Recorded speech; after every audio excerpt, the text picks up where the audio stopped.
And welcome in as we welcome in head coach Chris Beer, the head men's basketball coach at Ole Miss. And coach, thanks for carving out a few minutes. I know practice is just a few days away, and I know you're excited about this year's squad. Yeah, for sure. Appreciate you having me on. Seems like these summers and off seasons go so quickly. It's hard to believe, but we do start official practice this Monday. And coach, kind of putting a cap on last year's season, it really felt like a lot of highs last year. But when you guys beat Tennessee at home, it was almost like a collective sigh out of the fan base. So that's what this feels like. How special was that win? And do you feel like that kind of was kind of a building block for how the season ended and somewhat how the season's going to begin this year? Yeah, trying to think about that. Yeah, so Tennessee, I think that was the last home game of the season. So that's senior night. All senior nights are special, period. But last year's had a major asterisk next to it. I think really with Matt Morrell and Jamie and Brakefield, everything that they've meant to Ole Miss basketball. Coming here and playing for Kermit, deciding to stay with us during the coaching change, and then ultimately both guys deciding to play their last year of college basketball, where both guys had some options. So, obviously Juju coming here, Dre, all the seniors, it was special, but really off the top of my head, just Matt and Brake, especially having been here for so long. So that was the first thing, senior night. I think a lot of that had to do with the respect that we have for Coach Barnes and the Tennessee program too. We viewed them as a team that was a Final Four contender, and so for us to get a chance to compete against them late in the year was another great measuring stick for us. So that was a special game for so many people. Definitely one of last year's memories, no doubt. Another big step you guys took was in the SEC tournament, a huge shot by Sean Padula, and just yet another big time play for you guys before you advance to the NCAA tournament to kind of get ready for this year. Yeah, I think conference tournaments in college basketball, everybody can kind of debate those. Certainly, some teams around the country are using that tournament to try to get a bid to the NCAA tournament. We've been in that situation before. For example, like at Arkansas Little Rock, that was how we could punch our ticket. Other teams like ourselves last year, you're already in the field, but you're working towards seeding, and you're working towards trying to continue to play your best basketball as the NCAA tournament's right around the corner. But for us, we were trying to win a championship. We explained to our guys they hand out a trophy for the regular season championship. They hand out a trophy for the SEC championship in Nashville. And then certainly they'll hand out a trophy on Monday night in the NCAA tournament. So, we felt like we were playing good basketball at that time of the year last year. We were excited to be in Nashville. Beat what ended up being a really good Sweet 16 team, Arkansas, in the first round.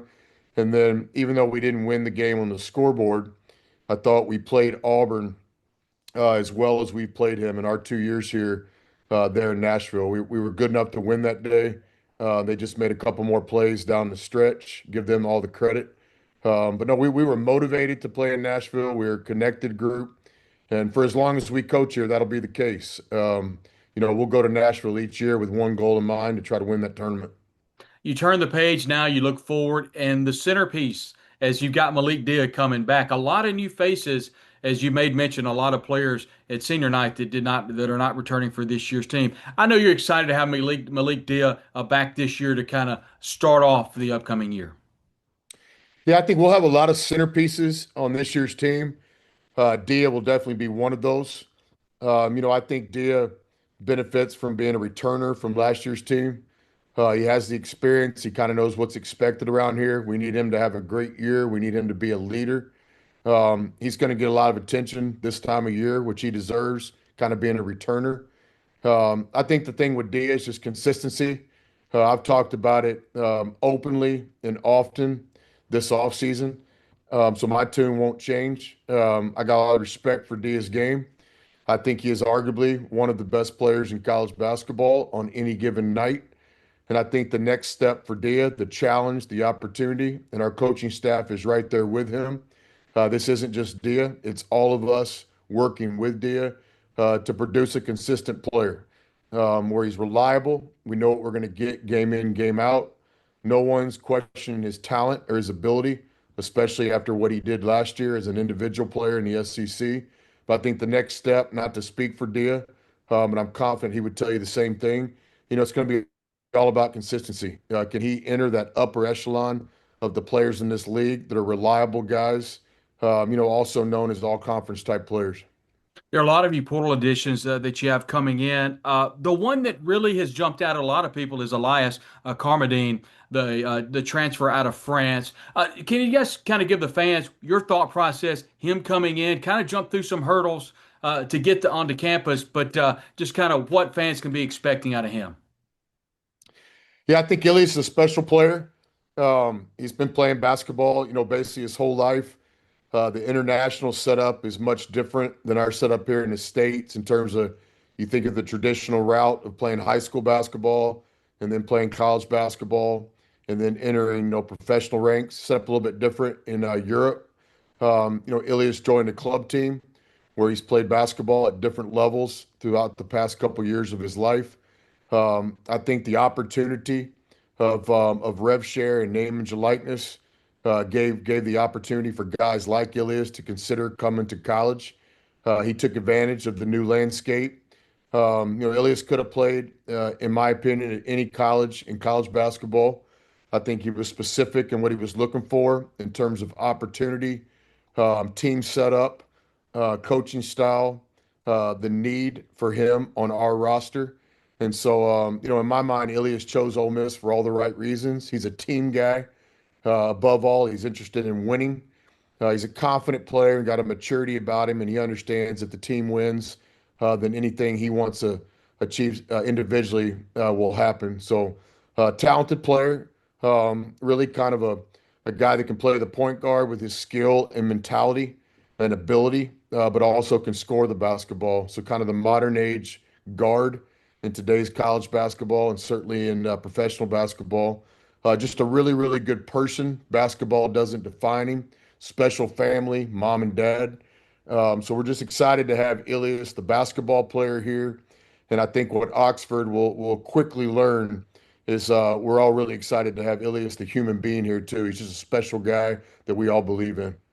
A couple of players too, AJ Storr out of UConn and Corin Johnson out of Louisville. Two players that you got committed onto campus. What can fans be expecting out of those two? Yeah, first of all, with AJ, an experienced player, has played some really good basketball in his college career to this point. We're excited to have AJ. Obviously, his talent speaks for itself. We also really believe in him as a person. I think he's got some things to prove. He's a motivated guy, and it's not often that you come across a guy that's been 1,000 point career scorer, played in NCAA tournaments, won a lot of games, played at prestigious programs like Kansas, that still has a chip on his shoulder, that still kind of thinks that he's got a lot to prove. So we feel like we got the best of both worlds in that regard. AJ can do a lot of things on the court other than scoring. I think his willingness to let us challenge him defensively and hold him to a standard of expectations that might be a little bit different than what people have associated with him in the past. Normally, when you're a gifted scorer, that's all everybody wants to talk about. But AJ's done a really good job in his short time in Oxford so far, embracing his willingness to improve defensively. So, an experienced player. It's not a secret. He's somebody we're really going to be counting on. So, we're excited to have him here. Corn is a talented guy. He's had some adversity in his young career, some things he couldn't control in terms of injury. So was set up last year to be a big part of Louisville's program and was only to play in the first two games of the season. So really the first thing with Corn is just the reset, the months and months of the rehab, trying to get back on the court. He's back on the court. He's been cleared to play. But obviously, it takes some time when you haven't played basketball for close to a calendar year, and so we're taking this journey with Corn. The big thing is, can he just continue to improve each day? And he's doing that. So a guy like a lot of other players in the past that can really score the ball, but also can play the point guard with his mentality and passing ability. has the ability to be a real disruptor on defense with his speed and quickness.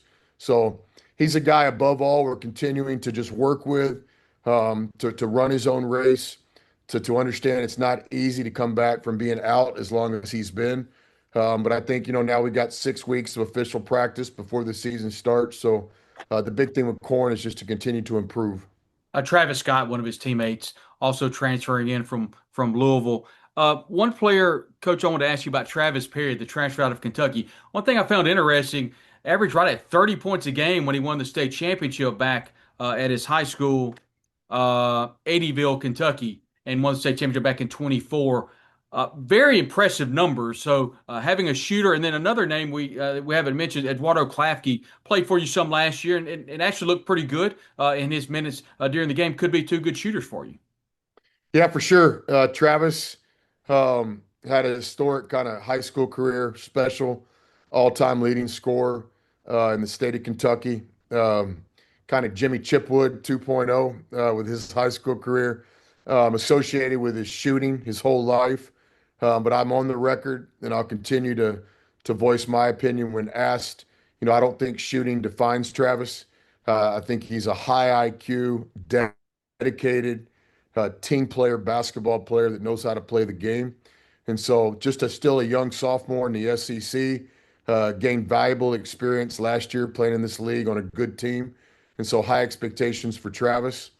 Klafke, just so proud of Eduardo last year. You look in our league, 16 teams in the SEC. We took a look at this summer. I think there was only a handful, maybe a dozen freshmen in our league, and all 16 teams combined that played in every game of the season, was in the rotation from the first game of the year all the way to the NCAA tournament. And Klafke was one of those guys.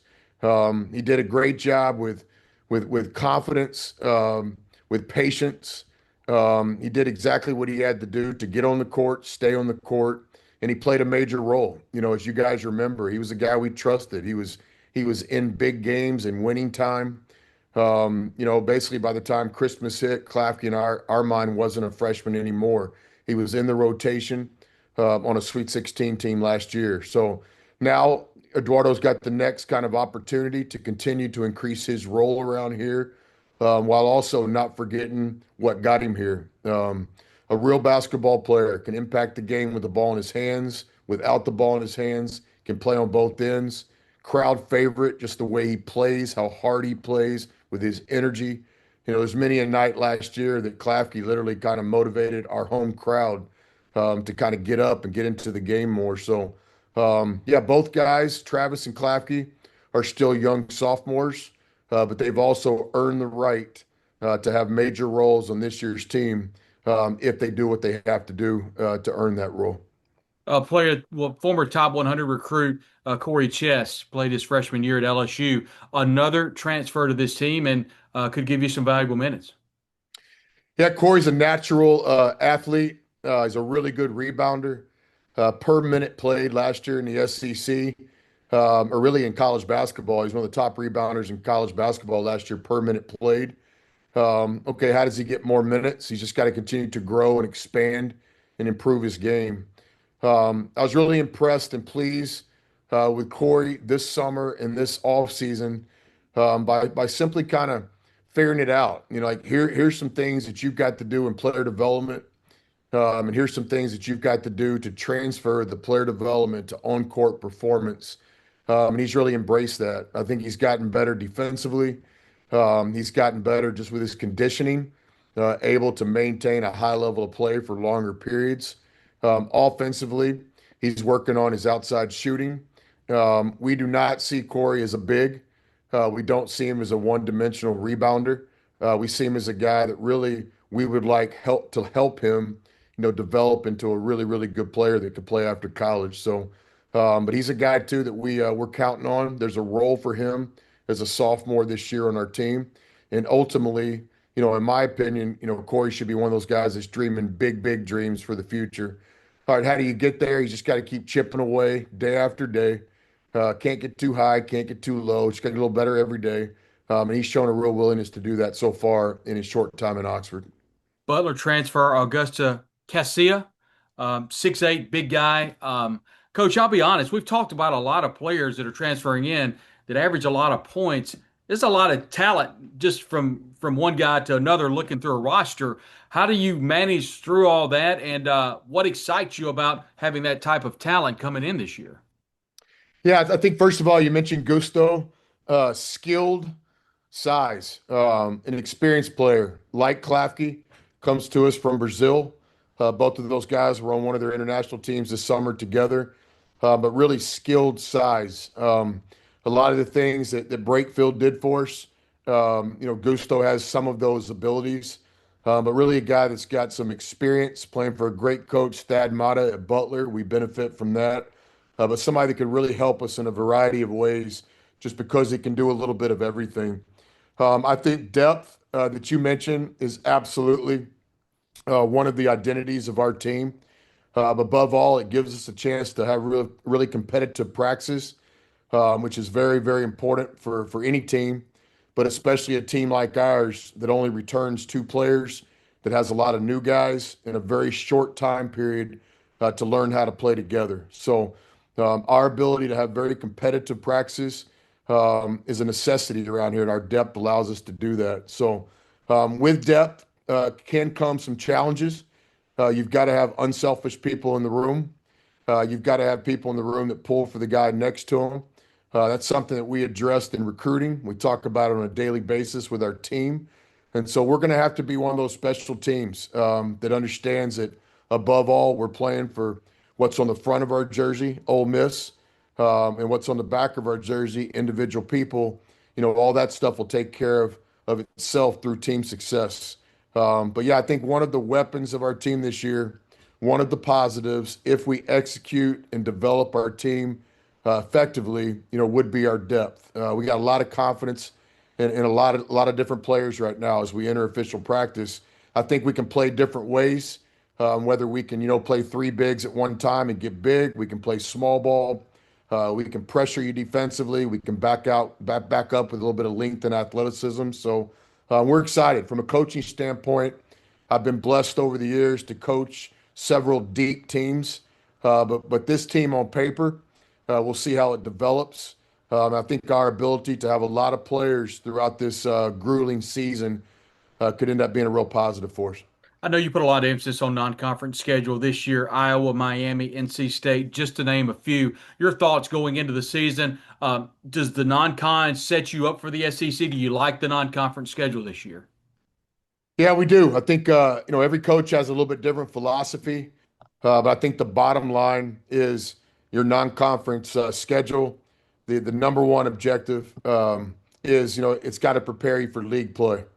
So when we start understanding our league, the SEC, the talent, the coaching, the different styles, the environments that we're going to play in, that's kind of the first look at our non-conference schedule. We're doing everything we can in terms of helping our players prepare for what's coming, in early January. And I think we've done that. We'll play some in some tough environments, some true road games. St. John's in Madison Square Garden, a road game, period, against one of the best teams in college basketball, against a Hall of Fame coach. It's going to be a great opportunity for our team. We're playing in some neutral site games. You mentioned Iowa out in Palm Springs. This could be very similar to an NCAA tournament, kind of in neutral site game. We've got some quality home games. You mentioned Memphis and Miami and many others. So I think the competition on our schedule, playing several teams that are picked to win their conference, several teams that have been perennial participants in the NCAA tournament. We're playing against great coaches. We're playing against preseason All-Americans. I like where our schedule sets up just in terms of the competition that we're putting right in front of our players in November and December. You mentioned Ilias coming over, being, if you will, the NIL play, the Grove Collective being a large part of that. How has that relationship been? And I'm sure it continues to grow. The Grove Collective is an integral part of your program. Yeah, it's been a real team effort. That's the first thing I would tell you. I think I bring a little bit of a different reference point because I've basically been at three different programs during this name and likeness era. And so I would say that, and and I've said this before, I was just really impressed and pleased where Ole Miss was in this new era of college basketball the day we got here, and we certainly can't take any credit for that. When we got here, this school was in a great position with the leadership with Chancellor Boyce and Keith Carter, the foundation with Denson and those guys, and certainly the collective with Walker. What I would tell you is it was a real team effort. I would say that everyone was on the same page. We enter this new era of college basketball with the rev share now being a part of this. And I think the best thing we have going for us around here is that we really work as a team, whether it's the university, whether it's the rev share side, whether it's the name, image, and likeness component. And I think that gives us a real advantage. We don't spend a lot of time, beating each other up. We're all in this together. We understand the challenge. So that's been a real positive here. And, just so appreciative of everyone that has contributed to the Grove Collective in any way. Whether you were a monthly subscriber, whether you contributed to an event or a function we had, whether you were a major donor in terms of time or resources, it's a real team effort here. And I think the contribution of everybody, every Ole Miss supporter helping in whatever way they can help, have really put us in the situation we're in today. It's not a coincidence that football is a national championship contender type program. It's not a coincidence that we've turned the corner as we build this Ole Miss basketball team, the other sports on campus. There's an undeniable relationship. Our willingness to get into the new world of college basketball, college athletics, where players are being compensated. I think Ole Miss's decision years ago to not fear this, to jump into it, to play offense, not defense, to be aggressive, to educate our fan base, to ask for help. And that's why I'm excited about this next. I think we're going to figure it out, although there's a lot of unknowns right now. I'm confident that we're going to figure it out together, and we're going to continue pushing forward with Ole Miss athletics and keep going in the direction we're going, which is obviously in the right direction. You've had a lot of opportunities to go to many different places. You've had a ton of success in many different places. Why Ole Miss? And once you chose Ole Miss, you made the decision to come to Ole Miss. What has it meant to you? And what have been some bright spots for you along the way? Yeah, I think above all, I believe I believe in our program. I believe in the people I work for and with. I believe in the history of Ole Miss basketball, and I have a vision where this thing could go sooner than most people think. And so that's the first thing. And when I say I mean our coaching staff too. Wes and Al and Bob and Mark and Berg and John Riley and Ray Bond. We all believe in this place.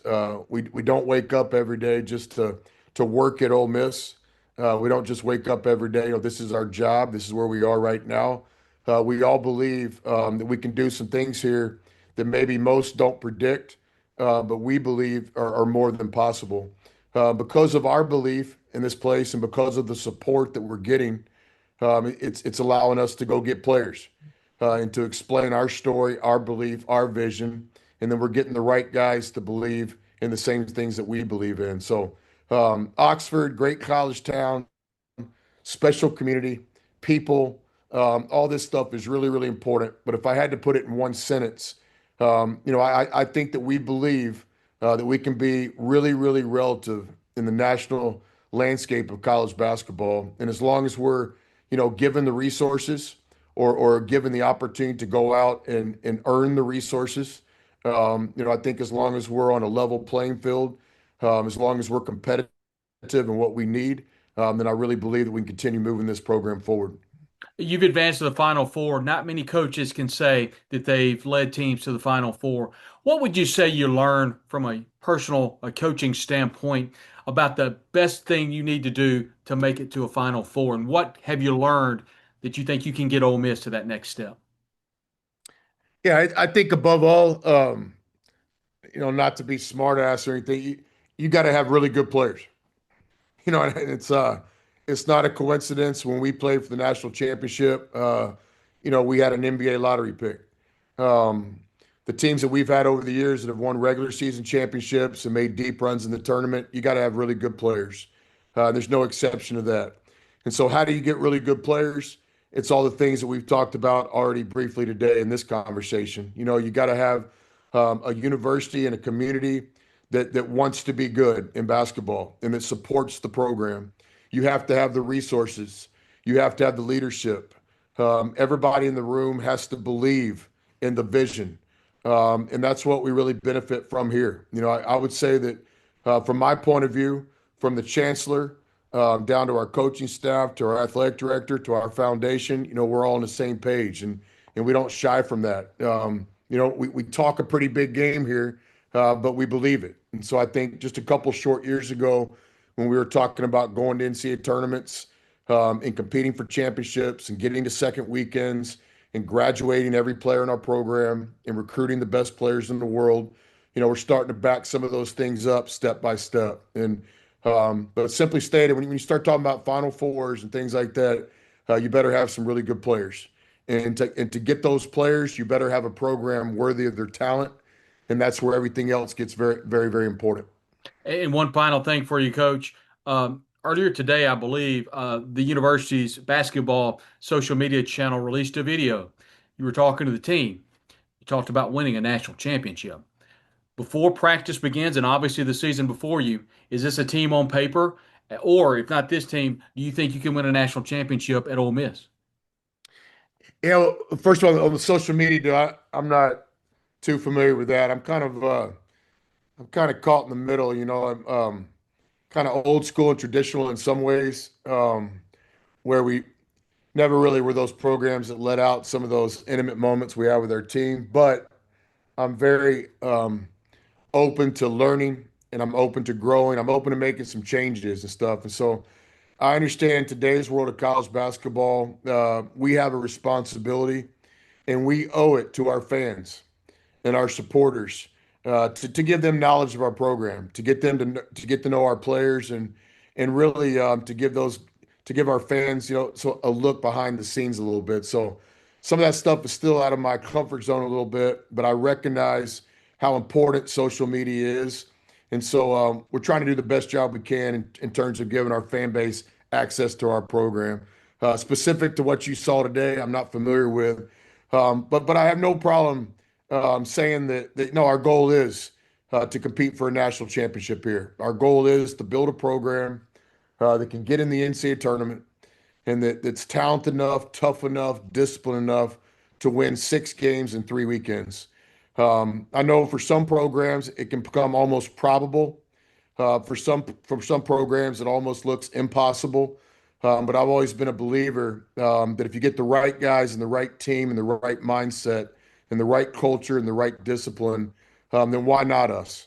We're in the best league in college basketball. We've got a really good, experienced coaching staff. We've got really good players. We've got a fan base that supports our product.